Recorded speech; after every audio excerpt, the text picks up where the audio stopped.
You need to report to the police, Yes. the authorities, the appropriate authorities, okay? I think a lot of people won't report though, especially if it's SIL, because it means they lose the client. Yes. Ooh, papito. Okay, sorry, I'm getting really animated.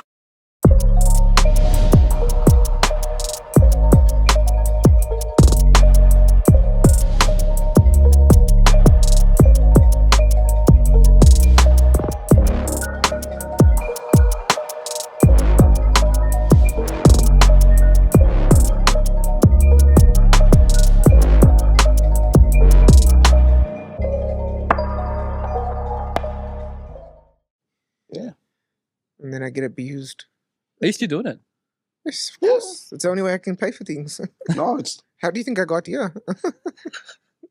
it's really important to talk about all of that, how providers are also struggling and not meeting up because there's a whole lot of sustainability issues with the request in compliance and the kind of quality NDIS is looking for.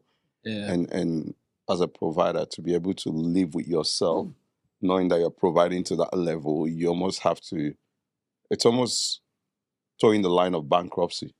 Yeah, agree. Yeah, it's pretty much like, I think Great it's segue. impossible though. I think what Great people have been segue. saying. I think like there's a lot of providers that try to do the right thing, but it's not possible, right? Like financially, with the Aspire Hub, for example, we do a lot of different things, and we try to do things that will benefit our participants, but the manpower that we can actually delegate is very little. Every little thing that we have to account for, it's insane, and we have to do it because if we don't do it, it's basically between what will keep us alive and what will basically put us into the ground. Absolutely. I begin to think about a lot of things that we do every day, and if you want to be serious about the NDIS business and meet up with the SLA, the service level agreements that people really need to get answers to in real time, and let's say your SLA is give or take 4 hours, it's almost impossible not to go bankrupt with the level of admin that you'll be needing. Because you're getting a lot of emails, phone calls from families, stakeholders like your support coordinators, your families, your allied health practitioners, NDIA themselves. If the client is, if the participant is on the complex side of things, it's to get the reports, to get the get all of this thing. It's really hard to maintain that quality without either taking a big loan or towing the line of bankruptcy. So it's you notice that most NDIS directors almost have like a different source of income to fuel their to keep up with the staffing requirements of NDIS business, and it's almost not sustainable. There's a big organization called Stewart Brown. They've been doing a lot of benchmarking for over 30 years in the aged care industry. I think they just started doing a lot in NDIS, and their report finding is it's really, really interesting, and they continue to do. They're doing so much work as well. I think I was in a networking event where this was mentioned, so I don't know how true this is. I think they said over 50% or 60% of providers are on their way to bankruptcy if they continue the way they're operating. Yeah. So it best to bring a lot of questions and a lot of things that you see on the media. There's a lot of issues that I think about sometimes. I'm like, the media is telling people that a lot of service providers are dodgy.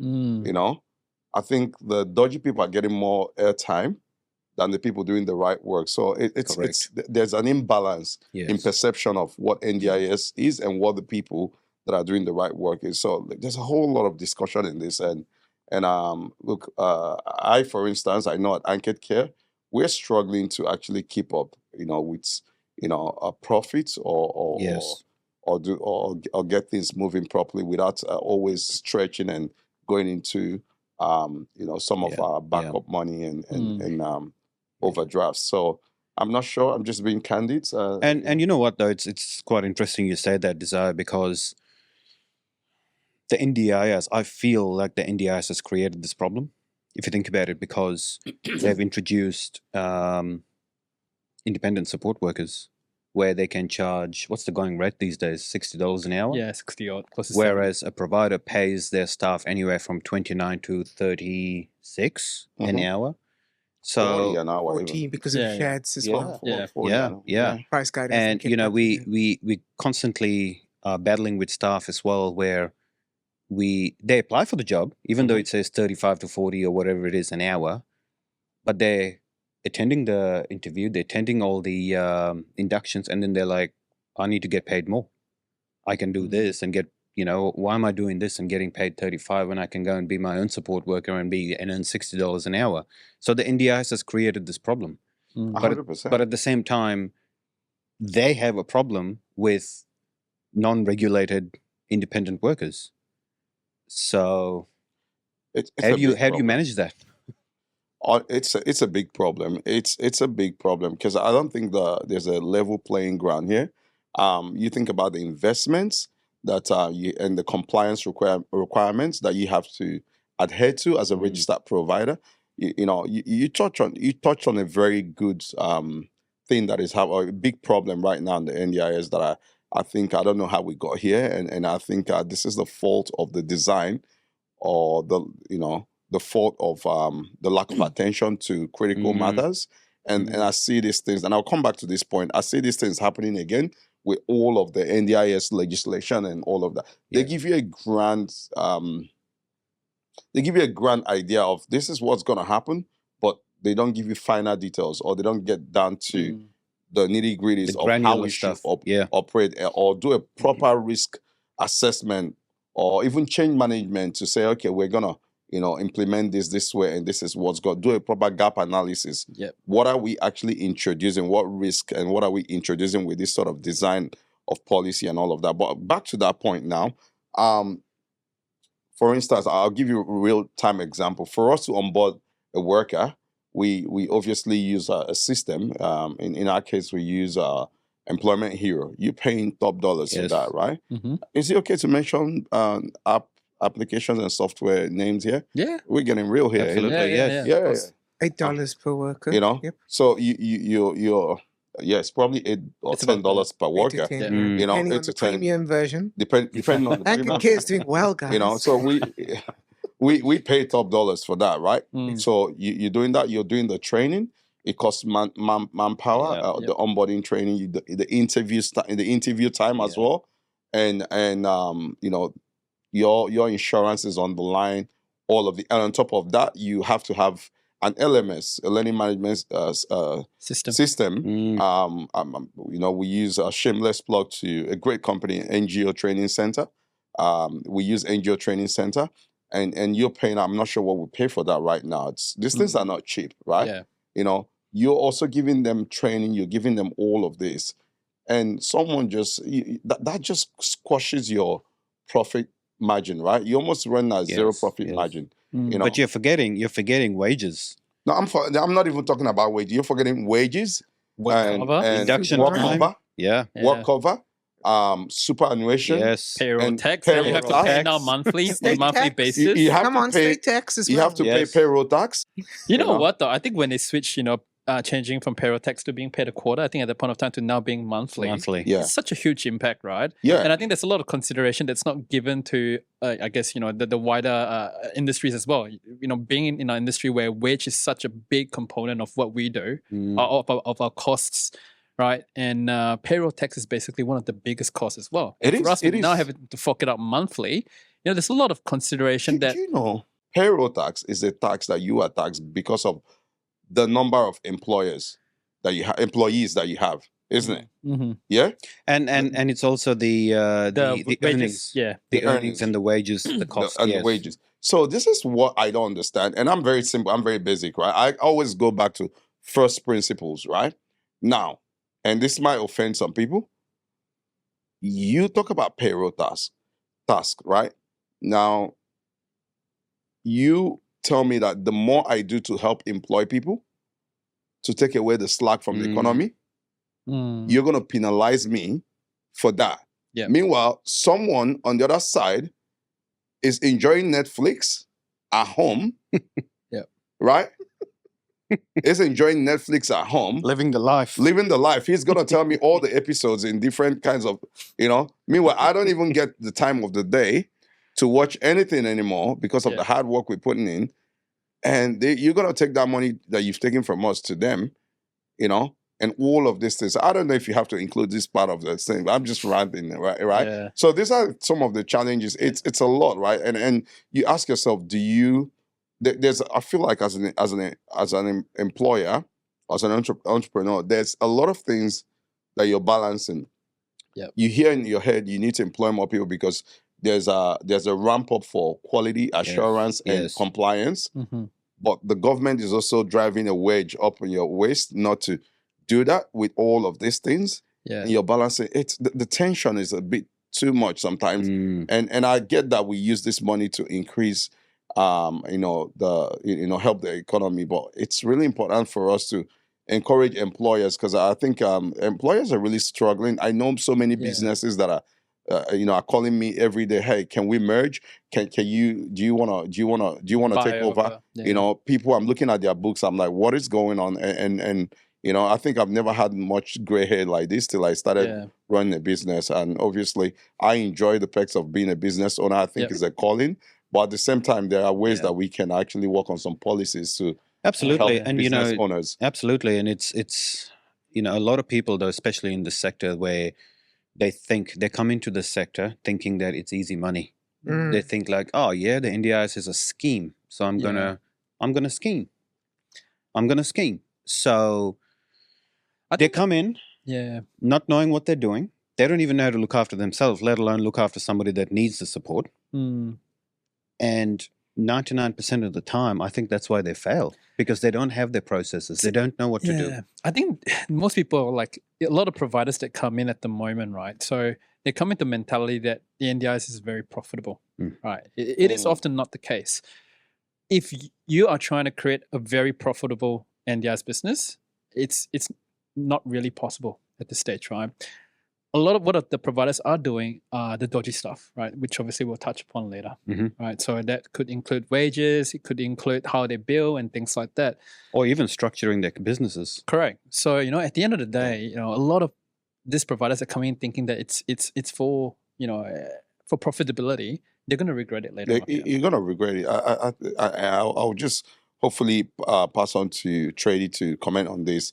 At the networking event where I attended, and I heard a bit of these statistics on profitability and how NDIS service providers are struggling. I think one of the recommendation was that in order to stay afloat, you almost have to offer a plethora of services, a whole lot of services. That's the only way to actually be profitable, to be in business. And that is a big problem on its own, right? Because you're now getting into that. Let's not forget conflict of interest. Yeah, conflict of interest. Now quality as well. So you might be an expert in A and not be an expert at B, but you have to do B to be sustainable, right? So it just dilutes the overall quality of the scheme. Now, there's a whole lot of things that are not factored. That is one of the biggest challenges. And for us as well, we're now also expanding and also staffing people, but drawing into other resources, other funding and personal savings that we should be there for our kids and for family. And these things are some things that I think that are not, people don't speak about a lot of time, and we all pretend like things are all rosy. I think it's really important for whoever is listening to this podcast to count your costs very well, especially if you want to get into the NDIS. Know about these hidden charges and costs associated and the problem, and find a good strategy that will actually benefit you, and upskill yourself in so many areas, because that's the only lifeline here to help you actually stay afloat. Otherwise, you are actually it's going to be dead on arrival. Yeah, I do agree. There's a lot of good resources, right? But they're all very scattered around, but you can find them at this stage, right? and they advise you, and they give a lot of education as well on how to operate as a NDIS provider within the current sort of landscape. And I think those are what you need to do. You need to do a lot of your own research before you enter into the industry. 100%. Failure to do your own research is basically, just asking for what do you call it? Asking for trouble. Trouble. Yeah, Yes. right? Yes. I think years ago, many people came into the sector with a good vision, a good goal, something that was benevolent and altruistic. And then they didn't have the wisdom or the understanding at that time how to ensure that their business was going to be sustainable or that it would continue or leave a legacy. Everything that Desire mentioned earlier, I think of stuff like the CRMs, the cost. You didn't even mention or touch on Zero yet. I didn't even Your know that. payroll CRM, and then you still got your CRM, which is Shift Care or whatever you're Oh my using at gosh. that time, which Yeah. also costs an arm and a leg. And so trying to, I guess, put all of those systems together to ensure that you're giving or providing quality is something that we often don't talk about, we don't think about. I have looked back at all our CRMs that we're currently using. I don't know how we got to like 9 different systems. I just did a massive review this year and ended up seeing, we're using 9 things. DocuSign over here, Zero's over there, Shift Care's over there. Then there's a Happy HR or Employment Hero, and then there's and you just start adding things on and you don't think of the cost because you're like, the auditor's coming. I need to Yes. ensure that I'm showing that, Evidence. I've got to provide all this evidence. And then it's annoying when you find out that a lot of your workers, or there are ABN workers or independent contractors that can come in and don't have any of that pressure. Yeah. I remember speaking to an ABN worker who told me, I'm supposed to actually do notes. They've been operating for like 3 or 4 years. They had quite a lot of clients. I couldn't believe that they didn't even keep basic notes. So I was like, what happens if you're investigated by the agency? They're like, yeah, but I'm not registered. Yeah. And that's it. It's funny you touched on that. This is one of the biggest problems. Why I also feel like the NDIS data sets that they have is not so accurate, because you see some people, they are thriving, some participants, because you have a lot of data that you can actually from the registered providers who are obligated to actually report on all these things. You have data, you can see how someone is progressing or retrogressing. But the pitfall of going to some of, look, with all due respect to, sole providers and all of that, they are good unregistered providers, I got to say out here. Yep. Good unregistered providers and sole traders. But, the main thing is this, if you don't know that you have the obligation to report, you're not going to report. You always take the easiest part of anything. Now, going back to that point, if you're not reporting to the NDIS, they're not actually getting a feedback as to the participants' well-being, if they're doing well or if they're progressing or retrogressing. This is why you see a lot of participants are not getting appropriately funded for what they're supposed to, and the NDIS keeps, it ends up coming back to us, the registered providers, when some of their fundings are drained, and you're in a tight place where you get to a participant. For instance, I'm going to share one. We had a participant that was referred to us, and they just had a strict budget. And I looked at this participant, they had a lot of things happening, diabetes and all of this. We were allowed to just charge, I think, 4 hours at the end of the day, because the independent support workers have drained the budget. But this lady had a big risk. It wasn't actually hard to say, look, I cannot do this anymore. What happens is we use the 4 hours, we provide a help, but we know this lady actually needs more help. The next morning we come back, she has had a fall. Because she has had a fall, she is all by herself, with a lot of she's on herself with her own wheeze and all of that. It was so bad. We kept on writing this report, letting them know this lady needs funding and all of that. And also, it broke my heart. And I just said, look, we might have to actually seek support, because we wouldn't be the right one, because, what we did everything. We handed it over to someone who could actually do it, because at that time we've done a lot of pro bono work that we were actually so in the red that we couldn't help. But it's this sort of things that we're seeing constantly every day, and these are some of the pitfalls of the design of NDIS. This lady is being failed by NDIS, and in the time past we will do a lot of pro bono work, but a lot of providers are also taking a lot on from the failures of the system, and it's good to have this podcast to actually expose things that providers are also seeing, to have this lens on providers, because I think we don't get a good rap. We're always victimized. Yeah. People 100%. So it's I love this. I think you're talking as well about the intersectional failures of society. So the NDIS current obsession and focus is just on the person's disability, but we know that there's other parts of their life that also affects the challenges that we're seeing. Housing, drug and alcohol, those coming from justice.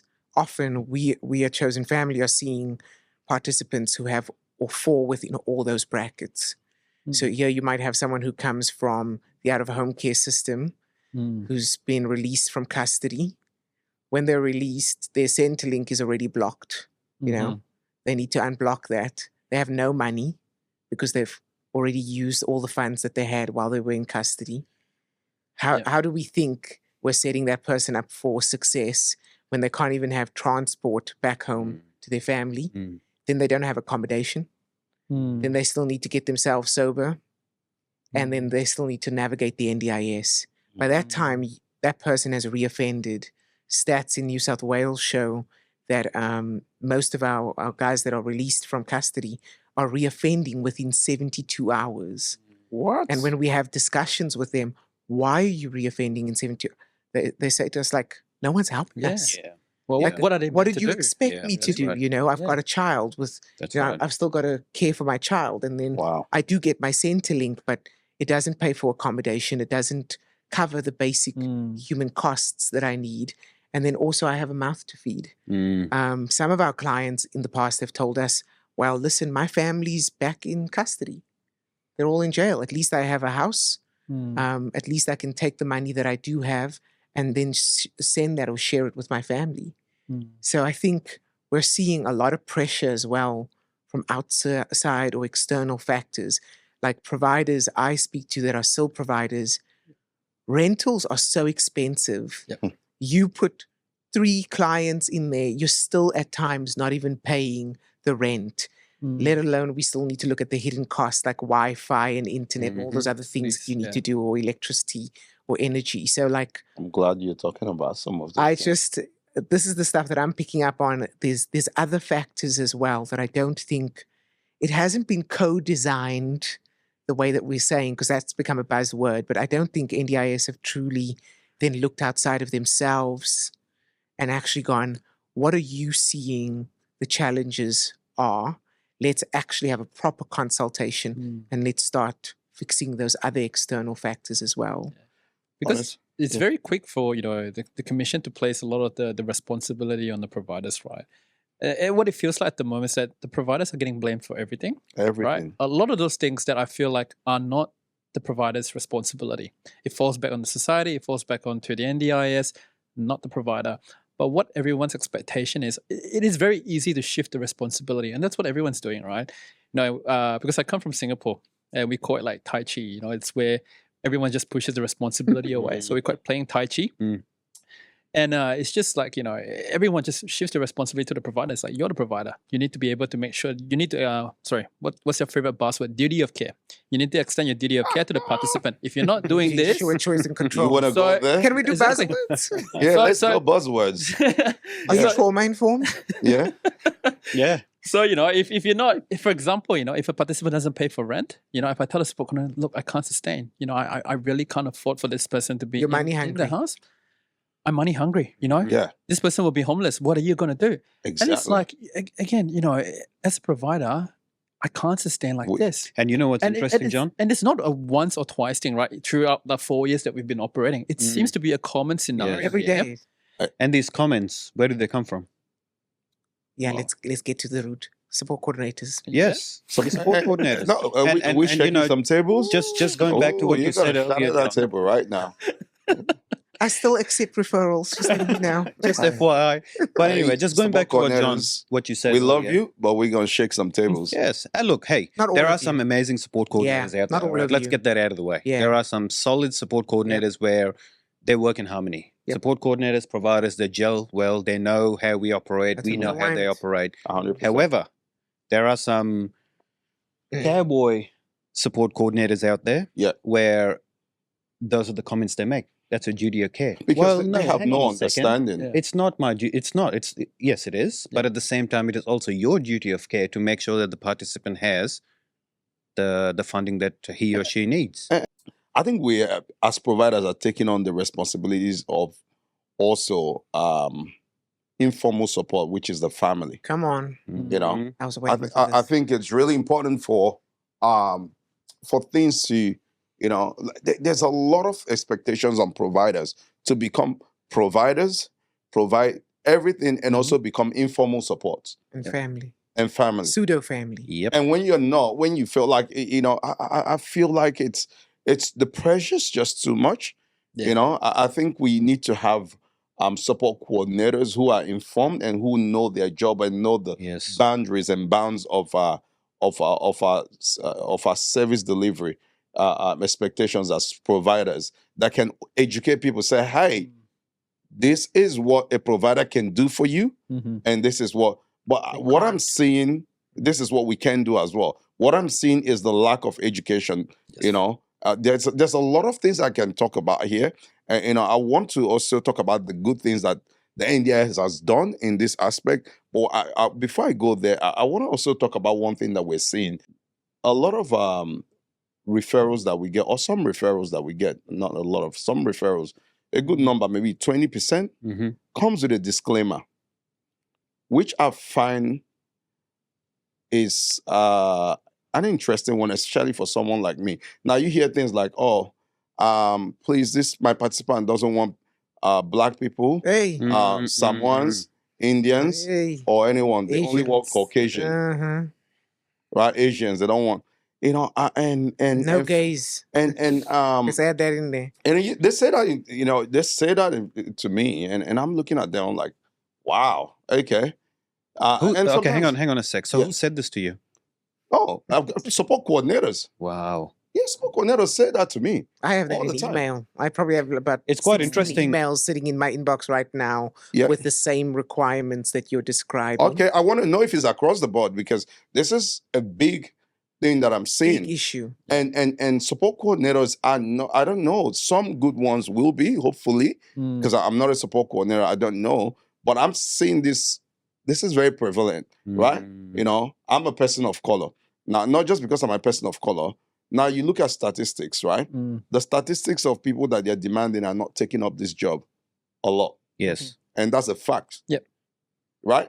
You have a lot of migrants, a lot of students, and a whole lot of you know, other people from different ethnicities, you know, Multicultural. a lot of multicultural Mm. people that are taking up support work as a profession. Mm-hmm. Now, you almost, you know, I think that back to the buzzword, choice and control has now given people the right to discriminate Mm. a lot. Yes. And there's an intersection of choice and control, right? And people hide under the guise of choice and control They Yeah. do. to discriminate Mm. and have some level of racism. Look, there are legitimate participants who have like you know, speech impairment, or you know, that cannot understand some accents. Yes. Mm. You know, there are legitimate ones, right? I'm not talking about those ones. I'm cognizant of those ones, okay? Because sometimes people can take this out of context, Yes. you know. And sometimes I ask questions: why do you need? Why don't you want an Indian? Mm. Why don't you want an Asian person? Mhm. Yes. You know, why don't you want this? Why don't you want that? I always ask those questions, and sometimes they just come with flimsy excuses. Oh, the last Asian guy did this to me, Mm. and Mm. the last African guy did this to me, and I ask myself, you never hear, and I'm gonna be controversial here or whatever, but I'm gonna say, did the Caucasian guy, did they, you know, every Caucasian guy or female or whatever, Mm. did they actually do something wrong, will you stop receiving Caucasian? You never hear, I don't want a Caucasian. I've never heard any referral like that. Mm-hmm. You know, I think it's important for us as support coordinators to educate people on the bounds of their requests. Yeah. And also screen that. I think it's all about education. And I get you, some people grew up in different generations. Yep. Okay. And some generations are adverse to multicultural and all of that as we go. But people are now beginning to know that we all have a red blood cell. Okay. We all bleed red, right? This is one of the things that I'm seeing. And that sometimes that stalls our onboarding process. And sometimes I'm like, you know what? That's all right. If that's what you want, go manufacture it. We are not the right providers for you, you know, because we're an employer of we're an employer of choice for everyone. Okay, we don't discriminate, and it's important to actually let people know. If you're a support coordinator, let people know that this thing is actually against the Fair Work Act. Yep. You know, you can't discriminate on someone based on their sex, gender, race, religion, whatever. Yes. You know, and it's important for us to know that yes, there's NDIS, but there's a bigger governing body that supersedes and that we have to adhere to. There are so many things that we can talk about here. And I think it goes back to having support coordinators that are educated and informed and knows what business is and knows the things that providers actually have to adhere to. Because sometimes it's not easy. We just take it and just go. And the one thing now, I'll go back to this, and I'm not sure if we're here yet, that I feel like the NDIS changes have done better is actually helping screen what the support coordination looks like. Yes. And looking at, you know, qualifying people and getting people that are competent to actually come and work in this sector. I think there has to be that level of, you know, what's it called? Competency check. I think it's not just support coordinators as well, unfortunately. I think everyone in this industry needs to better educate themselves around the intricacies of being a provider. Right? There's a lot of things that we do as a provider that we have to report to multiple different bodies, right? Or we have to cater towards different legislations, Work Health and Safety Act, right? The Fair Work Act, the NDIS Act. And a lot of this usually conflict with each other, right? And it's the thing, right? A lot of the governing bodies and the legislations as well, if you look at being compliant with all of them, it's not possible, right? Let's talk about a little bit about the Sheds Award, for example. Right. I just had a conversation with Can we not? I just had a conversation with a planner just this morning, and it really infuriated me, right? So under the Sheds Award is that if you have a sleepover shift, it has to have a continuous 4-hour shift either before or after the sleepover, right? A planner funded a participant for 2 hours of evening shift or afternoon shift from 8 p.m. to 10 p.m. I said, no, darling, that's not how it works, right? I need to be able to charge evening shift for at least 4 hours a day. Now, while we're on the topic of that, right, I said to the planner, I would have to roster on at least 3 staff for the day, right, in order for me to do that as well, right? Is that going to be what's beneficial for the participant? Because the participant had very strong behaviors and cannot deal with change well. So on top of that, right, so after we spoke to the planner, we explained about this is what the Sheds Award requests for us to do. No budging at all, right? Still say she's only funded for 8 to 10 and that's it.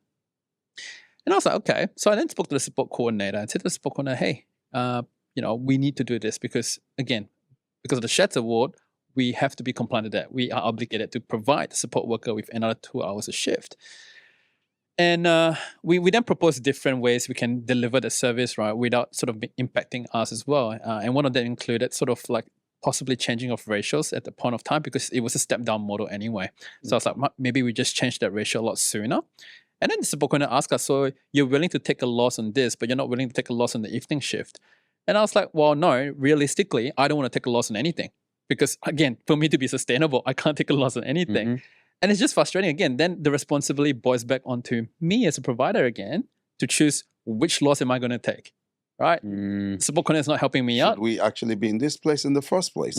It's the lack of education and the lack of understanding of these things that that we go through as providers. Unfortunately, there's not a lot of mainstream media outlets or NDIS media outlets, so to say, that actually touch lights or understands what we go through, the juggling between acts and words and all of these things that we go through.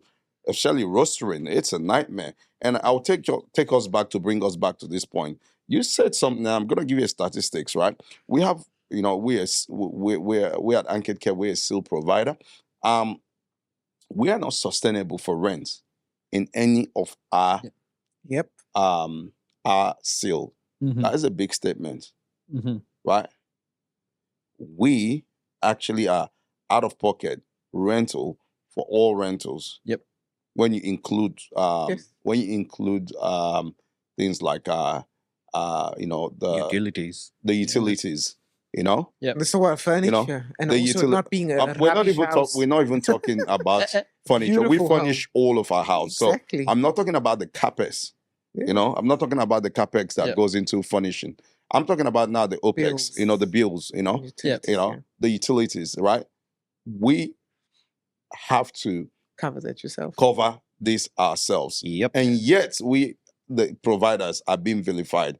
And look, with all due respect to our almighty leader, Bill Shorten, we're gonna just shake some tables here. With all due respect, okay? We love you, sir. But I'm just gonna say this, as a minister, respectfully. I know it's not to say it's uneasy. It's the head that wears the crown. So I know you got a lot of things doing, but I would love you to, just accord providers. Speaking of plan managers, support coordinators, and service providers, a little bit of respect, because I feel like you measure more on the minors. Mm-hmm. I mean, Mm. You measure more on the minors. There's a lot of there's a lot of there's some dodgy people, Mm. there's some dodgy people that do ridiculous things, right?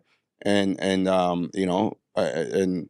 that gets the media time more than the ones that are suffering or doing good things. I think it's high time that you go and review your releases, right? And see, I'd love you to celebrate more. I think you've got a few days to finish your tenure. Celebrate more providers that are doing the right things, the ones that are that are on blood pressure pills, because they're not meeting up with bills, pun intended. But it's really good for you to just celebrate a little bit more, because people are now getting the wrong notion that every service provider is dodgy. For instance, and I'll share this story and I'll end back and I'll hand over to someone else. Now, the other day I was out in the just a men's gathering and just just kicking out with the boys and everyone was talking, hey, nice to meet you. What do you just I'm an NDIS provider. So the first thing that guy says, because they've been watching the news a lot, oh, you dodgy you dodgy fellas. Yeah, that was the first thing. Wow. I laughed because this is what the media feeds them. And I was struggling to tell the guy at that time that he was saying dodgy fellas, that we were struggling to meet bills, right? To pay staff, to do all of these things. And it's funny that we don't actually get the credit. So,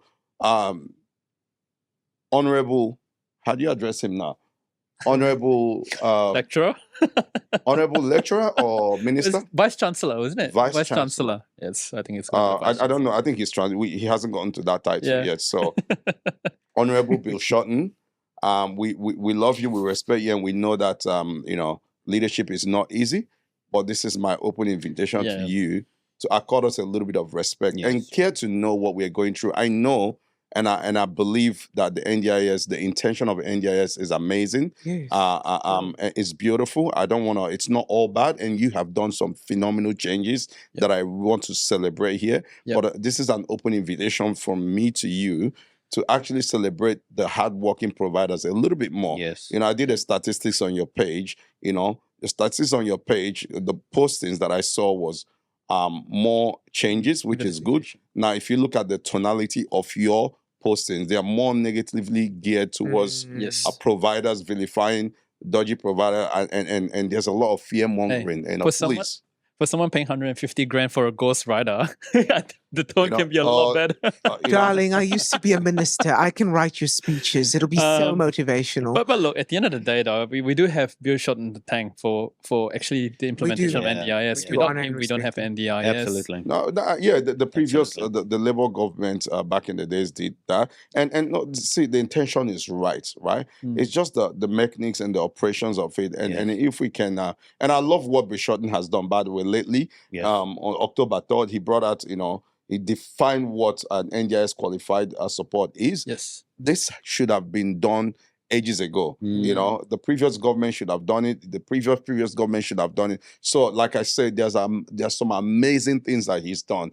Are we gonna go there? Because I was reading that list. I saw something like, I'm like, there was something that was not part of the support. I was like, was this even part of the support going? There was cuddling services, like, just come, let me cuddle Cuddle you. therapy. Cuddle therapy. My Yes. goodness.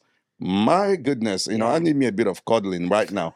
But yeah, let's not go. Let's not send this off the track. Can I jump in quickly? Yeah, jump 'Cause in, please, before I cuddle you. Okay. No.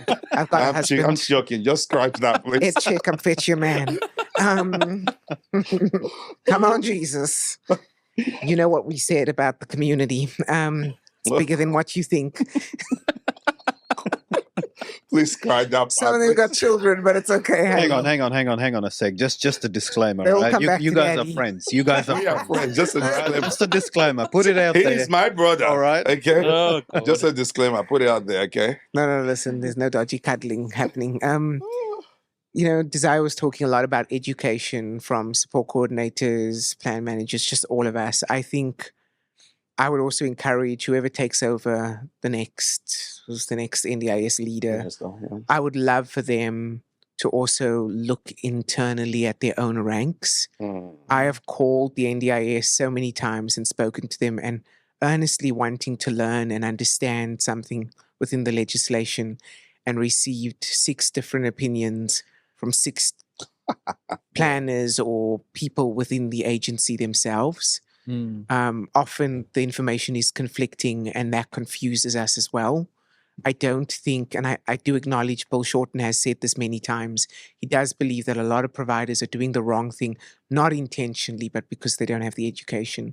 But I actually think you actually have to go back into your own service, the agency itself, and actually educate them as well, even the investigators and those teams, because I've had conversations with them many times before where we've been called in for investigation because, I'll give you an example. We had a client who came from justice who had been injured while he was in custody, suffered severe burns, was not treated or sent to a medical facility and hospital, released into our care.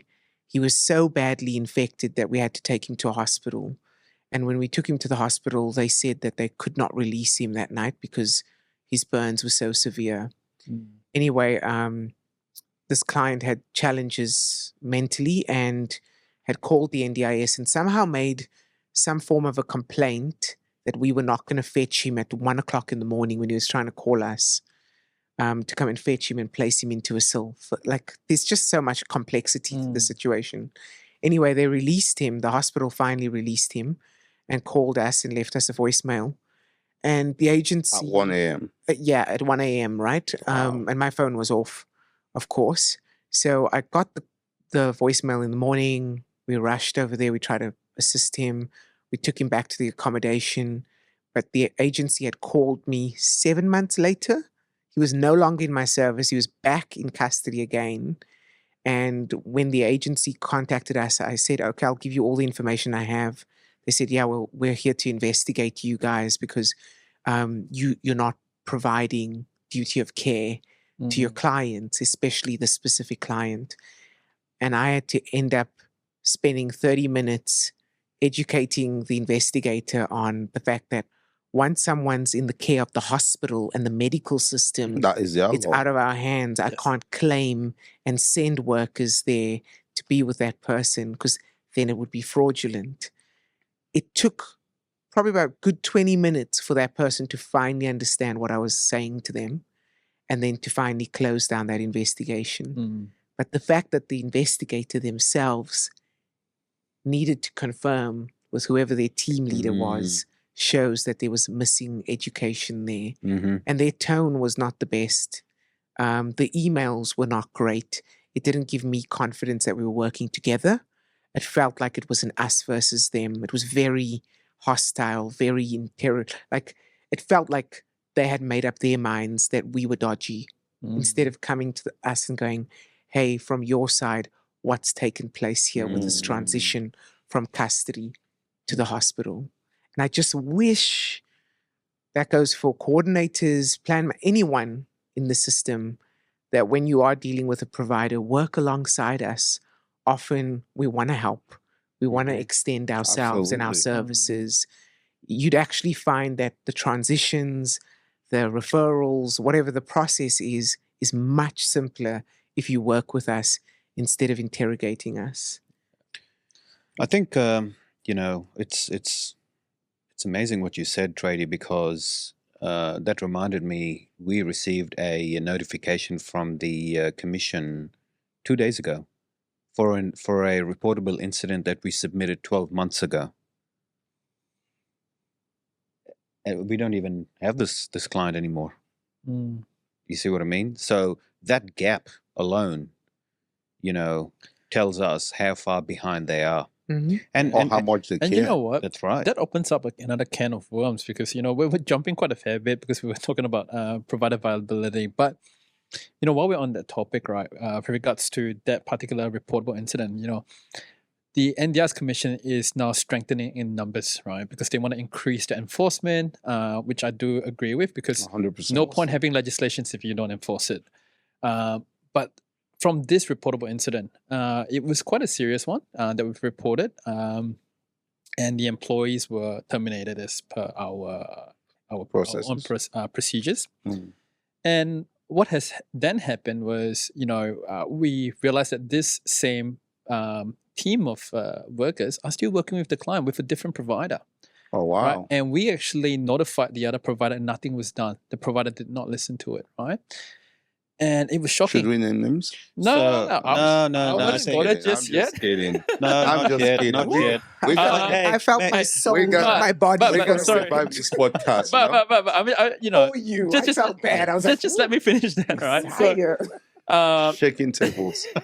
So anyway, so this provider did Lord nothing have about it, mercy. and when the commission called, I told him about it. I right? think, John, hang on. I'm just going to interject for a sec, okay? I think you need to give a little bit more background story. What did the support workers do?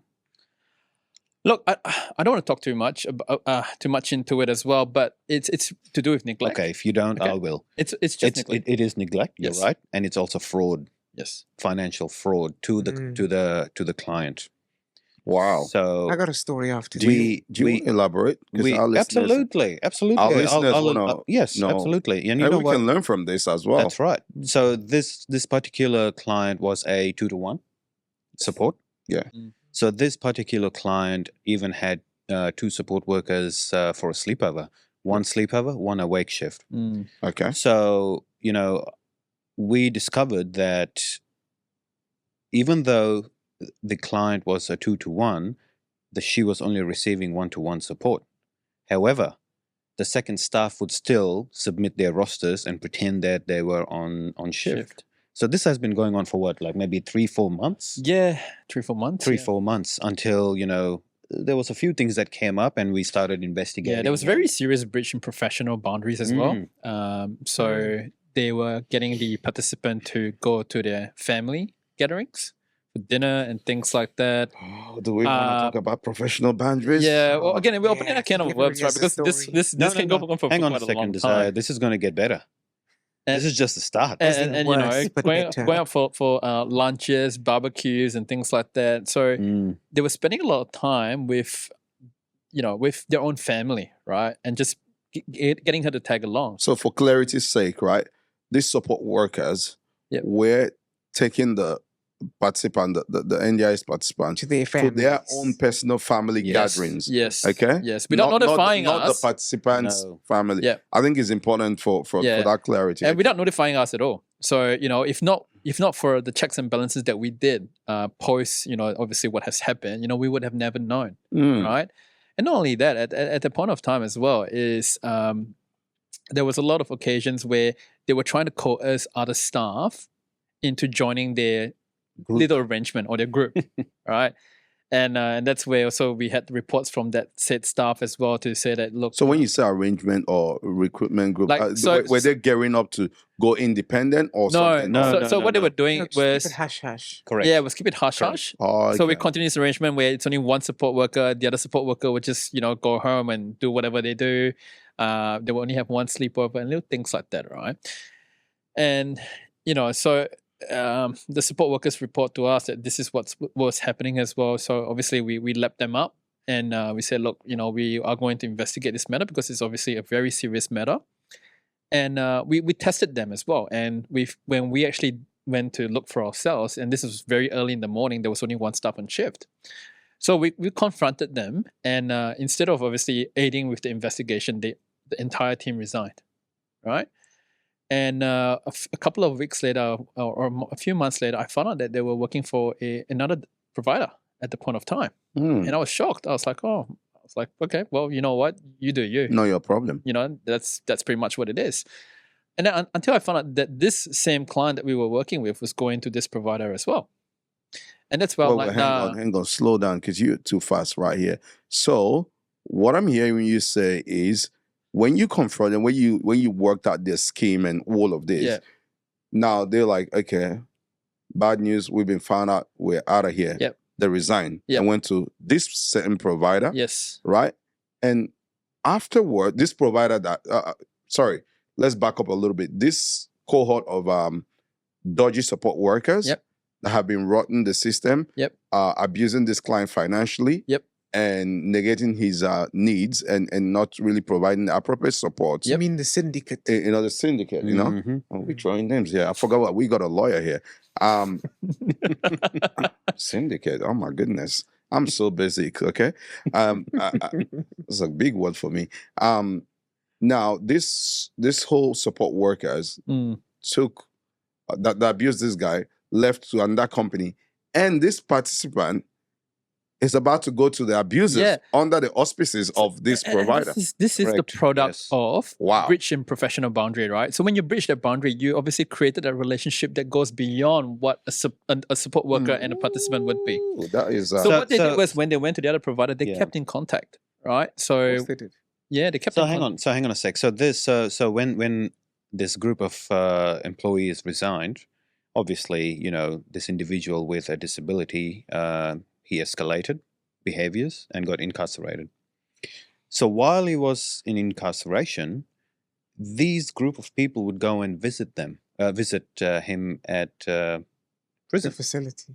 wow. And That's deep. this was while she was still we were supposed to be the providers when he got out.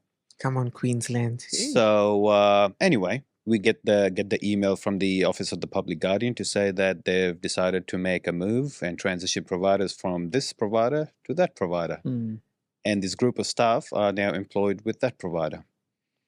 And I've let the OPG know that this is what happened while they were with us. I pretty much let everyone know about this story, right? Just Including the NDIS. It's so that, again, because this is such a serious breach in boundaries, and it's obviously led to an unhealthy relationship. It's an exploitation, It is. It is. exploitation of a vulnerable person. Like I think, let's call a spade a spade. You're exploiting a vulnerable person, and obviously they'll misinterpret that because every human being wants to feel love, right? He or she is incarcerated, and these same syndicates come to him in the prison or wherever they are, and they'll be like, "Yo, this person actually cares for me," but they don't know that it's a financial ploy for them. It's they care for the money, not for him. Absolutely. And for them, he or she is just a cash cow. Yes. And these are the people that actually give providers a bad name, a bad rap. And I'm glad you guys found that out. But look, just keep going. And then we talk about enforcement here and how the commission, like I said, was strengthening in numbers in order to enforce like regulations and things like that. But now it starts to feel like a tick box exercise, and that's something that Bill Shotland said about auditors and about providers. Right, we tick the checkbox. But that's what the commission. It feels like what they're doing at the moment. So from this current reportable incident, when I had the call with the commission to explain the situation, all I was told was that, everything is all good. All you need to do is upload a copy of the termination letters onto the portal, and they will close the reportable incident. And that was it. I think who audits the commission, actually? That's another table we need to shake. Who audits the? My goodness, am I getting ahead of myself? Please, guys, don't get me on Channel 7 News or anything. I want to jump in quickly just for your scenario, because you've mentioned something that legally we talk about undue influence is what you're talking about. Yep. But also, I think your story, and I have a lived experience of a story as well, very, very recent, very fresh. This wound is still infected. I would say, the commission will then often turn around and go, but what about dignity of risk? Yes. Ooh. Which is something we haven't touched on. Yeah. And so I've seen a lot of this illegal activity that takes place. Often it's either choice or control, it's under the guise of choice and control, or dignity of risk. Yep. And then the commission, like you, I've had the same instance where I had a group of support workers that were very intelligent, and I called them a syndicate for a reason, because I found out that one of them was actually the director of another direct supports company that come in and work for us. Wow. They raised no flags for the longest of times. A director of support. Okay, come on, tell you what's happening in New South Wales. We spoke about Queensland. I'm excited. I need me some water for this one, okay? Warm up your tea. Trady is get your about biscuits. to spill some tea. I'll tell you what happened. Yeah, so New South Wales. Whoo, Jesus. So we had an instance where we had a beautiful client of ours that was unduly influenced by a group of support workers under the guise of his new family and his new friendships that he was creating. I think something that we also need to tackle and recognize is that a lot of our clients are lonely. They're experiencing severe loneliness and a lack of good, healthy relationships. Anyway, we put in a bunch of great support workers that we believed were amazing, that could in some way guide this young man, because he was having certain challenges at home and had a loss of family as well. And so anyway, the support workers became, I guess, pseudo family. They supported him, took him out. They were there for him. It was amazing to see what they were doing with him. I have to note as well that they built his capacity, which is what all the coordinators wanted to hear. So we gave all those positive reports. I had nothing or no reason to suspect that support workers were stepping outside of their normal duties.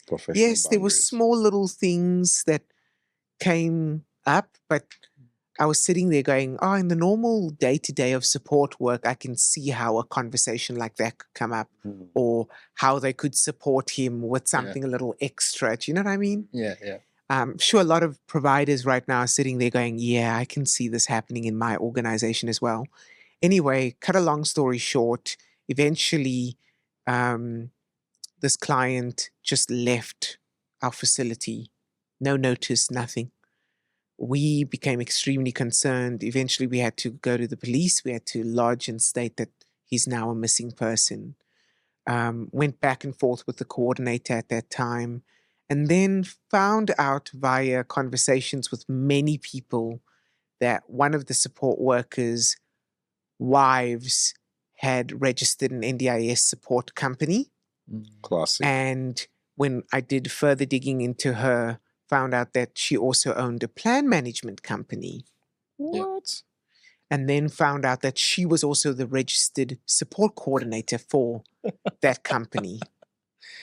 Yeah, follow me on this because it gets wild. And eventually found out that support coordination was terminated first. So it didn't raise a lot of red flags with us to her. And then eventually plan management was terminated and changed to a different company. So I had no reason to suspect that anything was happening here until I sought out on ASIC and found out that they own a plan management company as well. And then eventually the direct supports were moved and we were terminated and our accommodation, etc. But eventually just found out that there was this syndicate. That's all I can call them. This group. Cartel. So they were approving their own invoices, in essence, for coordination as well. Yep. Wow. and so could easily cut us out and could easily, swindle things around. Eventually found out that the client was paying for more things and things that were not, official direct supports, if that makes sense. So accommodation, food, travel, etc. And then eventually what they did was they ended up going back to the commission and lodging a complaint against us, specifically me, yours truly. And so the commission came and questioned and investigated us. And when we provided them all the evidence, they asked me just to upload my report. It wasn't even 24 hours. And then I got an email back from the commission stating, this has now been closed. We have no concerns for what you're mentioning here. And see, this is so important though, like conflict of interest.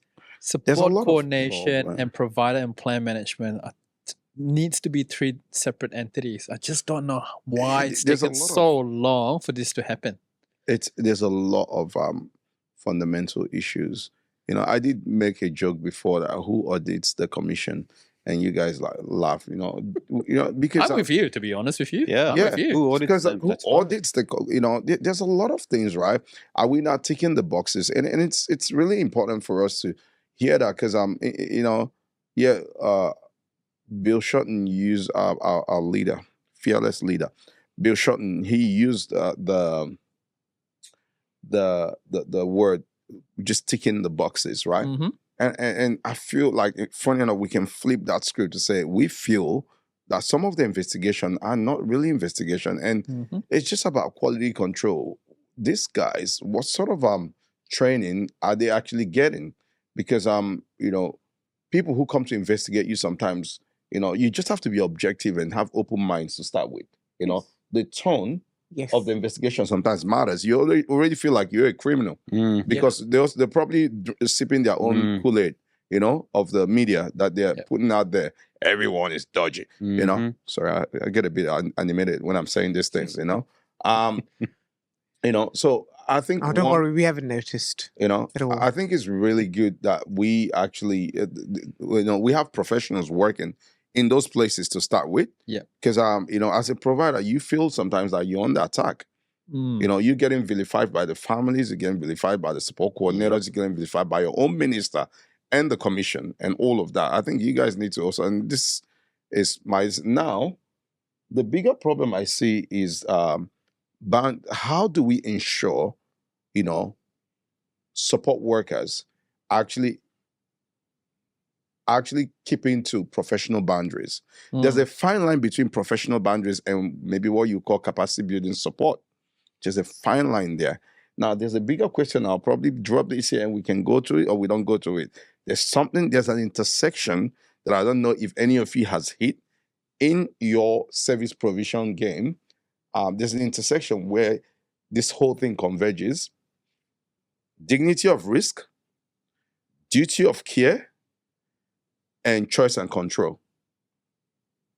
I think for me, right, like at the end of the day, it really does depend on whether the participant has that capacity to make decisions. That's the first and foremost. If a participant has that capacity to make the decision, that's where I run through a session where we complete a dignity of risk and risk assessment around their choice, right? So someone's capacity can change very quickly. 100%. Right, and that's where we fall into that sort of trap where we don't know what we are meant to be doing. Right. And unfortunately, there's a lot of times where, if we notice that someone's capacity to make decisions has changed, we will obviously advise them to go for a to a GP to get a referral to a psychologist to reassess their capacity. Yeah. But for us, at the end of the day, right, as a provider, I think when that situation arrives, and obviously, if the participant is refusing to sort of cooperate in that sense, that's where we consult them, right? We basically let them know what the risk behind the decisions are, what are some alternative decisions that they can make, and then if they still intend on making the decision, it's how we actually support them in a manner that's safe for the participant and our staff, right? Obviously, if it's dangerous for our staff, then we do not support them in that. That is another angle. I love that. So, Desire, thank you for taking all my wounds and sharing it publicly. So we've just had a client who's terminated with us, and there was no legitimate reason about service delivery, or they weren't upset at anything, but basically they had another provider offer them a certain amount of money, and they ended up Ooh. going there. We can talk about that too, especially those in New South Wales offering laptops Oh, Gift and cards. iPads. I see you. So wow. I see you. And so basically with this particular client, the coordinator, the behavior support therapist, all of us were in agreement that the decision that they were making was very risky. It was very dangerous to their future well-being, even to the NDIS plan, because they didn't have the funding that they wanted. They kept saying they want 24/7 funding or supports. And we, as a responsible provider, like many, were saying, no, we can't do that because we might either be fined or eventually we'll run out of your funding, and then what will we do? How will we support you? Ultimately, it's just not feasible. So eventually we all had a case conference. We had a meeting with the client. We shared this in multiple ways. Everybody was trying to communicate it in a beautiful way. I eventually just said to the client, ultimately, you're going to make the decision that you want to make. I feel that in the back of your eyes, as I'm looking at you, you've already made a decision. I know that ultimately that decision is not going to be beneficial to you. These are the consequences of your decision.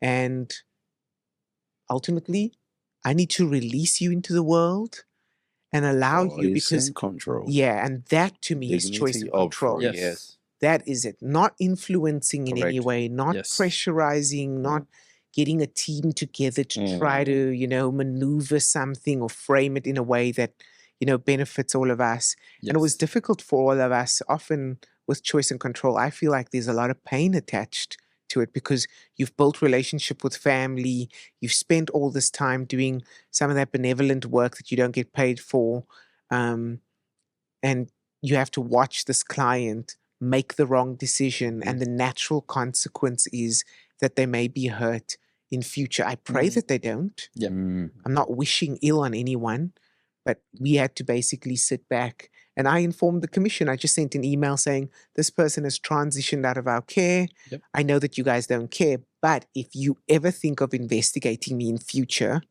I'm going to bring up this email where I've told you and outlined all the risks, all the issues and concerns, and now I've given this person the option and they've opted for that decision, Yes. which is going to lead to that consequence.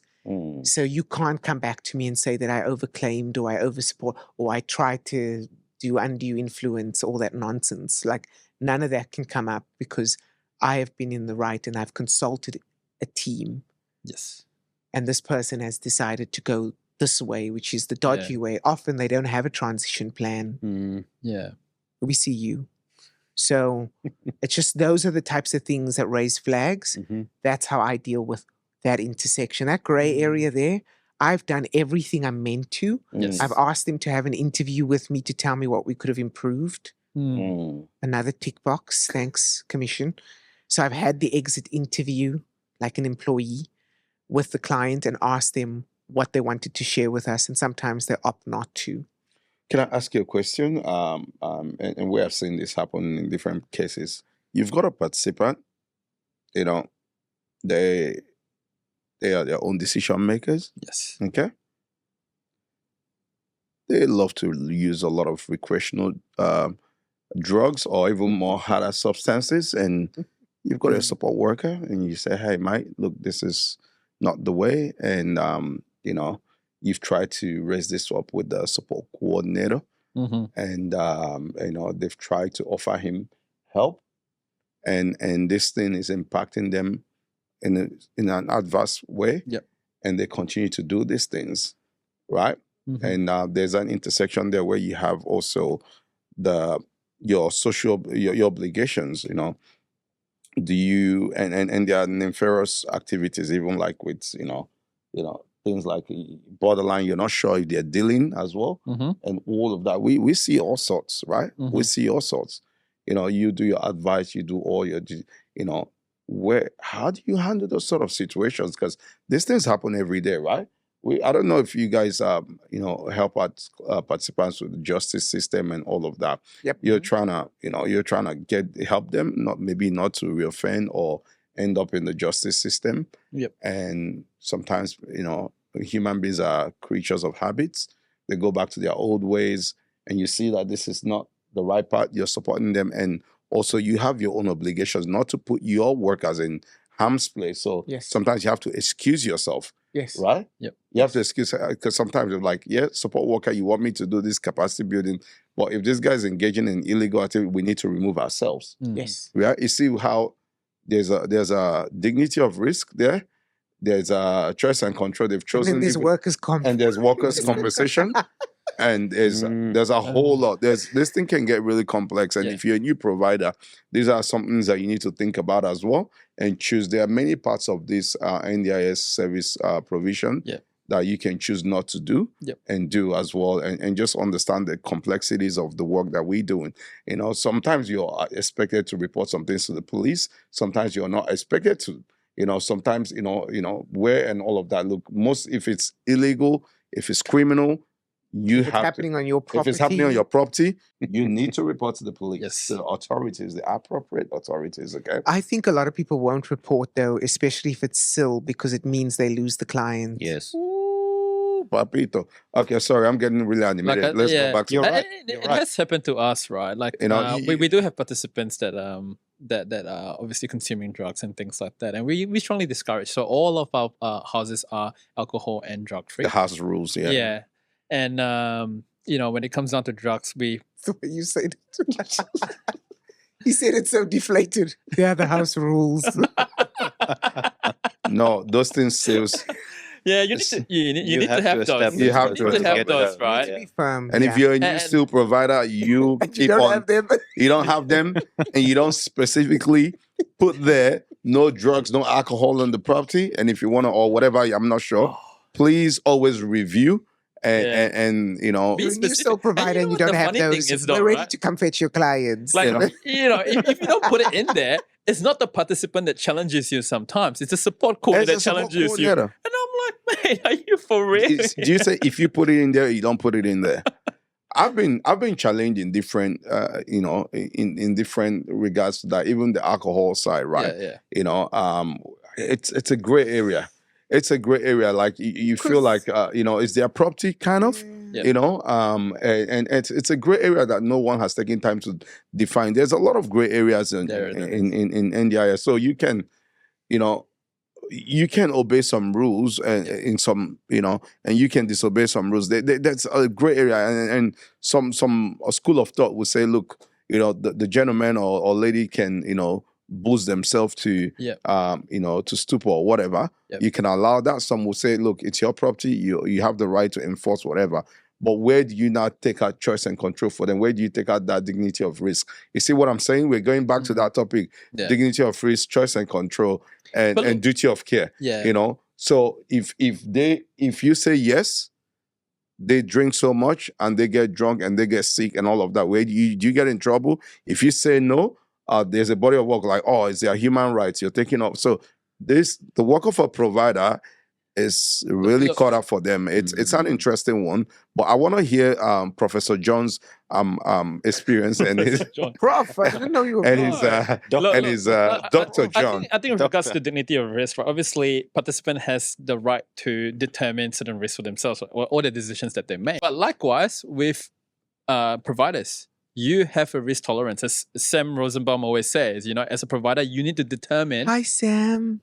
We love you. what your risk tolerance is, right? Yes. And I always say to new providers, when you come into the industry, take a risk-averse approach because there's so much gray areas here. Yes, you can go the very risky route, Yeah. but the problem here is that it will get to you someday, right? So, yes, it is a gray area, but as a provider, that's where you got to say, look, if you're unsure, you might have to say that you're not the right provider here. 100%. It might affect you, but it's better than you having to shut down your business later on because you're not doing the right thing, because you didn't know that you were supposed to be doing that. And for people wondering, right, like at the end of the day, when it comes down to the gray area, Everyone is in the gray area. The NDI is in the gray area. The commission is in the gray area. Every provider is in the gray area. Yeah. How do I know? Give the NDI a call. You put in the 1-800 number. It's like, oh, hey, I've got a question for you. They give you an answer, and you're like, oh, can I have that in writing, please? Oh, no, we can't. They will Sorry. never give that. Can you please email inquiries This to is the NDI? case by case. All right. You do that with Absolutely. Fair Work. You do that with any government bodies. As far as in my experience, anyway, they will always not give you an answer in straight, In or writing? they will give you an answer over the phone, but they will never put it in writing. Yeah. I encourage all providers, and we do this ourselves, and maybe this is just me being an ex-lawyer again. Everything needs to be documented. Yes. So we even have a phone system now. Everybody knows people use 3CX or another version of it. And it basically records your calls as well, records the text messages, and they can just be archived. And I often use those actually in investigations. Same with email. I document everything that is said, and then I keep that on file just for a rainy day. So even when I have someone who is doing a great job, but who's asking questions as to why you do that, try to explain the process. One of the things I love is a lot of the times the auditors will say to me, explain why you're doing this. It's not that, there's a clear definitive with the agency, but just explain to us why you have that in your document, your accommodation agreement, or whatever, so we allow for alcohol on premises, no drugs, because ultimately, just like a normal rental property, if someone's coming and rent and they're paying their own way, that person, once 100%. again, if they don't have a proclivity and it's not a particular weakness or challenge like alcohol for them, go hard. Let's have a party. Panthers won, by the way. So just saying, like, you also want to still have your site it mustn't feel like a prison or custody. 100%. Like if they're escaping that, and you still want to allow for some joy and some fun and for It your needs to clients. feel like home. Yes, it needs to feel like I home. think we've shifted a lot from the block funded days, the institution kind of days where people feel like they're in an institution. The whole concept of sales, supported independent living is it really independent if we're still cooking and cleaning for them and doing everything for them? Just asking a question as well. And then when we don't do it because we are trying to support them to do it, hey, we cop and if we don't do it, the support coordinators terminate service or start giving us warnings, or the family, because they don't like that the bed wasn't made.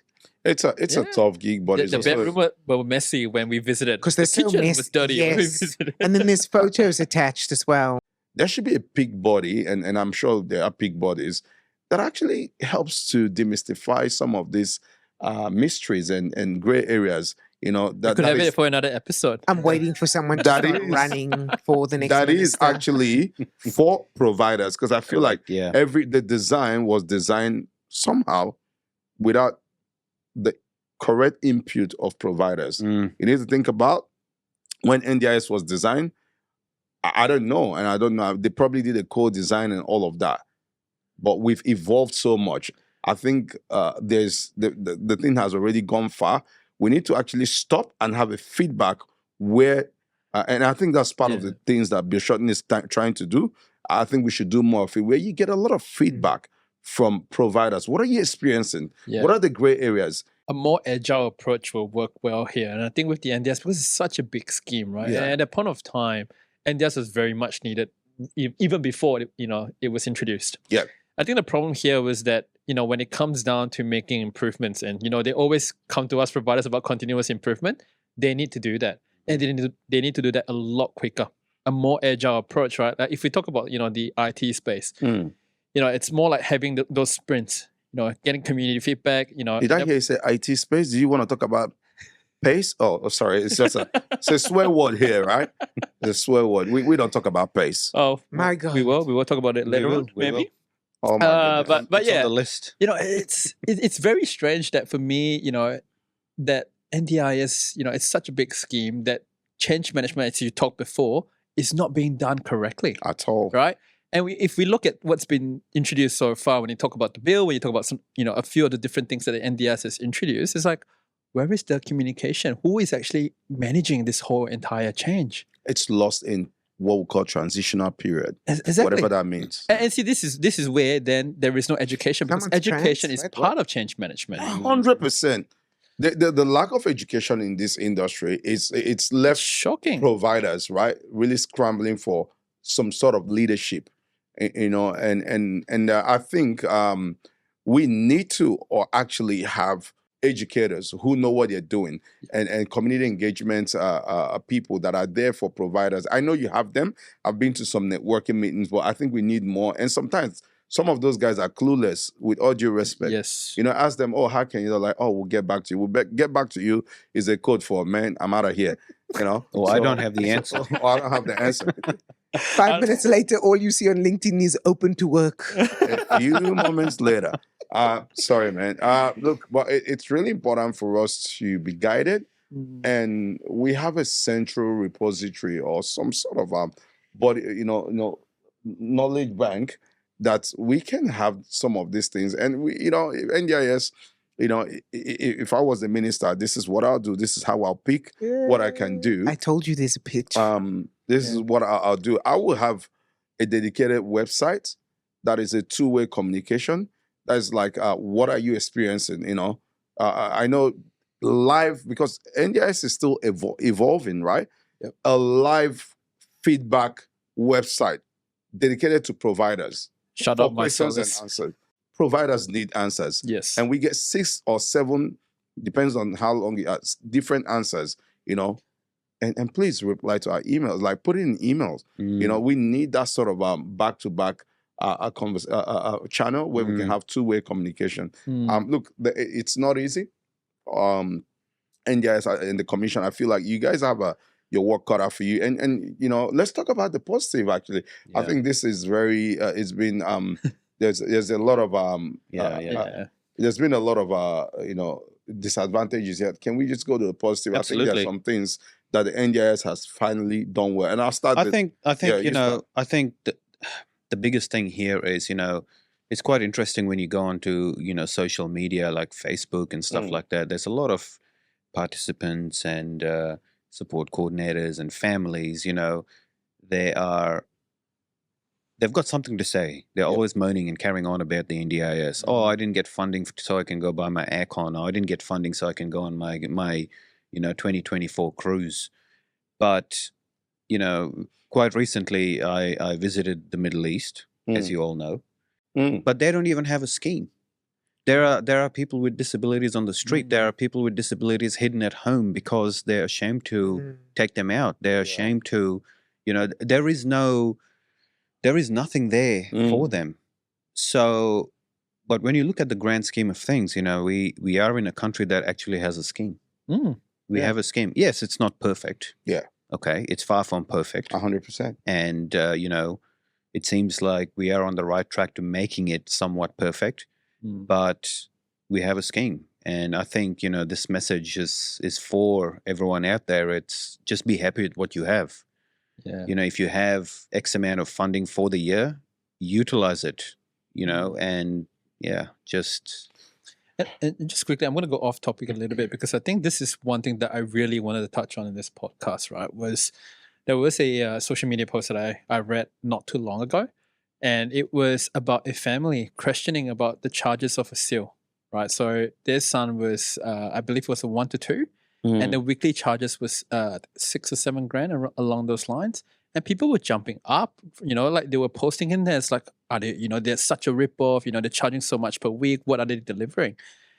And I was thinking to myself, there's so much also, miseducation or misinformation that's spreading around because of what's been happening in this space, right? Media. Where, they don't understand intricacies, right? We paid staff $40 an hour. You can calculate for yourself, how does that work out, over a period of a week? We are literally, when we pay the staff, like, over $40 an hour, we make those investments, we're not getting it back, right? We're not getting like thousands of dollars back. We might get back like, couple of hundreds or whatever that might look like. And this is the thing though, when people see big numbers, they get scared, right? When participants see big numbers. And they forget how, they don't even ask, how does this work? Exactly. And so when someone comes in with a $500,000 budget, they think NDIS is such a ripoff, but it's not. it's again, different government bodies that's sort of led to this path as well, right? Like again, the whole Sheds Award, the whole where the wage increase, the NDIS price cut has to increase. So there's a lot of things that people don't consider, right? When sort of talking about the numbers in the NDIS space, and it sort of concerns me as well, because if people don't clarify it, the more they think that providers are a ripoff, right? I think it's misinformation. Like that's what I was talking about, right? Bad press. Yeah. Bad press. I think if you look at all the ministries in Australia, NDIS is probably and this is why, I need to address our fearless leader a little bit. I think, it's fair to say that you're one of the ministers that somehow that also you're doing a lot of great things, right? And I applaud that, because there's a lot of non-negotiables that should have actually occurred a long time ago that you've implemented. But the one thing I also see is you have also brought more negative press to the great people, the great workforce that actually works for you, and that are taking the slack of the slack from the NDIS and some of the designs, and if you do the maths, we can stay here and argue about anything, give our own opinion, but numbers don't lie, right? Yes. So if you look at so many benchmarking websites about the NDIS, you'll see that more than 60 to 50% providers 60-something percent are running at a loss. So how come now everyone is carrying on about that the industry is a ripoff and all of that? Exactly. Yeah, we have the dodgy ones, right? Get them out of there, and I appreciate that. But also control the narrative. And this is why my Solace podcast is really important, because we're also here to put it out there. There are two sides of a story. Yes. We're trying to give you this side of the story as well that you don't see. And if you're listening to this podcast, you probably be like, oh, this coming from a provider's perspective. That's who I am. I'll talk about who I am. Okay, because we don't get to talk about our stories a lot. And if you don't tell your story, who's going to tell your story? The narrative is not balanced. Okay, it's an unfair narrative out there, and it's important for providers to come out and tell their story. It's important for us to have grace on providers. I think we need to actually treat providers with not just dignity and respect, but with grace. It's not easy. The mechanism of service provision under the NDIS for service provider, it's not easy.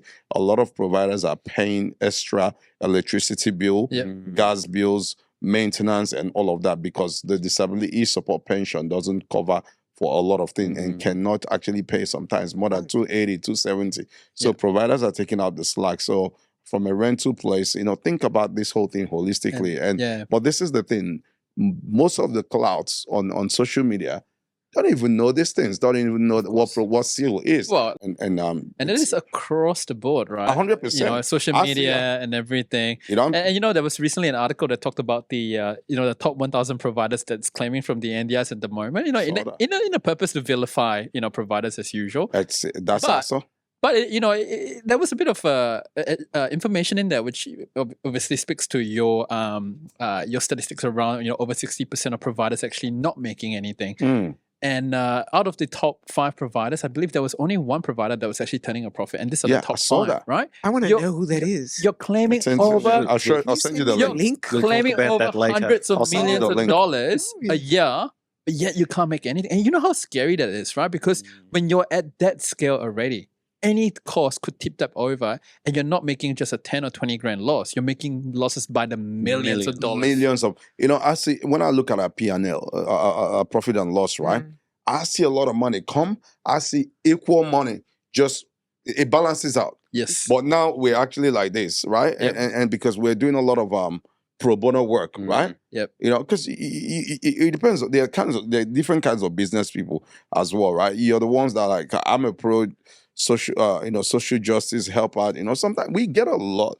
You get some people that you want to help, and we need to balance it with being sustainable and viable as a business. And a lot of providers are in this boat. There are more providers that are, into the whole social justice. Oh, we got to help, because sometimes, the system actually abandons people on the doorsteps of providers. We don't talk about that. That's a podcast for years. I'm sure everyone of us has stories. When the hospital just releases Pretty sure very this one can quickly be a like over client. 5 episodes long now.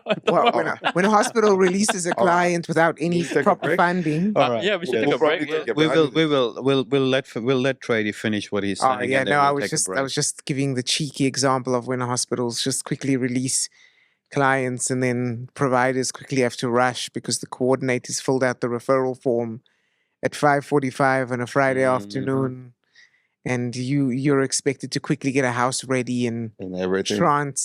transfer everything and get them ready. I think ultimately, from what I've heard from all of you, we need to be more curious and not so judgmental, so quick to judge. Yes.